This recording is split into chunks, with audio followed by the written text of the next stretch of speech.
Hello, investors. With all the volatility in NVIDIA lately, a lot of you might be wondering just what to do. There are all sorts of videos out there predicting all sorts of futures for shares. And they've gotten tens of thousands of views, which tells me you might not have very much conviction. My friends, conviction comes from valuation. That's our North Star, which guides us and can help us navigate through periods of volatility, just like this. The good news? I've already built an earnings model and a relative valuation analysis framework that we can use. And I promise, it's super easy to use. Let's get started.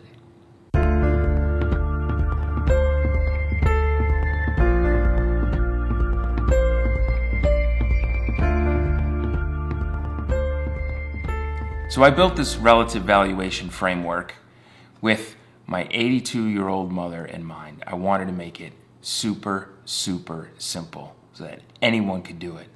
And here to help show just how simple it can be is my son.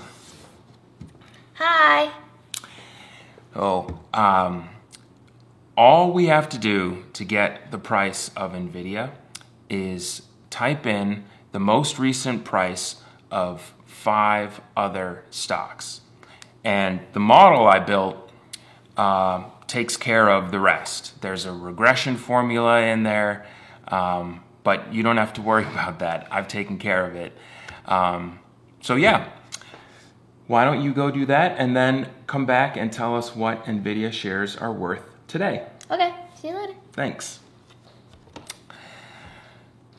So it's kind of like driving a car, right? Like super simple to do, but there's no way I could build a car from scratch, right? That's the same thinking that goes into this model. I know that you hear the word valuation, some people out there can be intimidated, right? You don't have the experience having built a model or not. So I've built in appropriately bullish assumptions for NVIDIA. I have revenues growing 5-fold from fiscal 24 to fiscal 29. Earnings per share going up 5-fold over the same period. And if you'd like, you're more than welcome to change some of the assumptions. Those are all in red.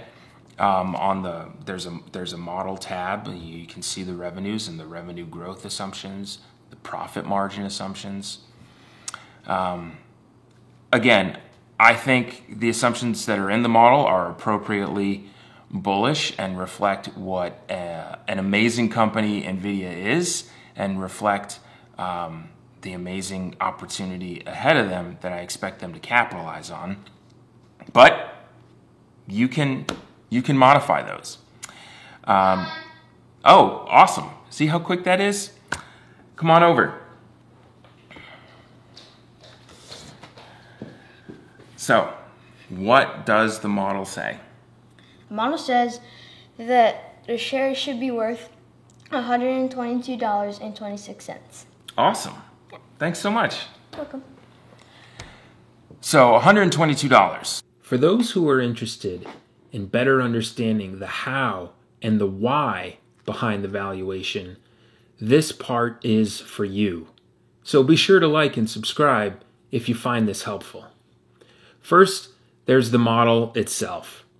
I have another video that goes through the assumptions underlying the earnings estimates, but this model is the key first step because it gives us a framework for earnings growth, and that is going to be a key input in our relative valuation.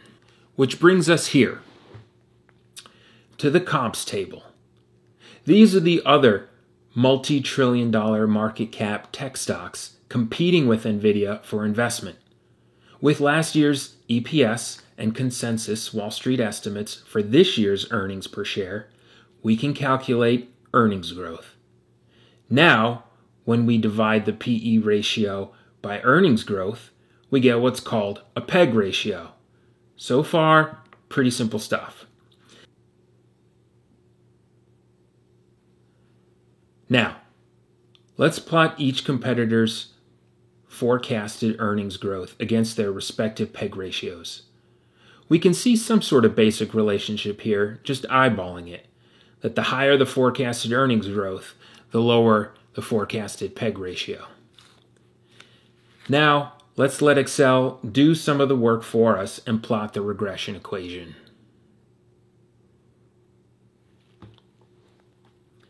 With an R-squared of 91%, this formula tells us that valuing these companies based on earnings and earnings growth explains most of the relationship. Now, circling back to our model and our NVIDIA earnings forecasts, we can plot where NVIDIA shares should trade based on this relationship. All you have to do is update the table for the latest prices. And my son already did that for us. That produces this regression formula here. The X represents our earnings growth forecast. That produces Y, the PEG ratio. With that, we can solve for PE, and since we have an earnings estimate from our model, we can solve for P, the price shares should trade at. It's important to note, as markets fluctuate, when you do update the comps table for the latest pricing, the regression formula will adjust as well. All we need to do is make sure the calculations in this table reflect the formula expressed in the chart. Once you've done that, the regression formula might shift slightly. You'll adjust the coefficients in the table, and that calculates the inferred valuation. So with that, I hope this was a helpful exercise. Let me know in the comments if it was, or if you have any questions. Take care.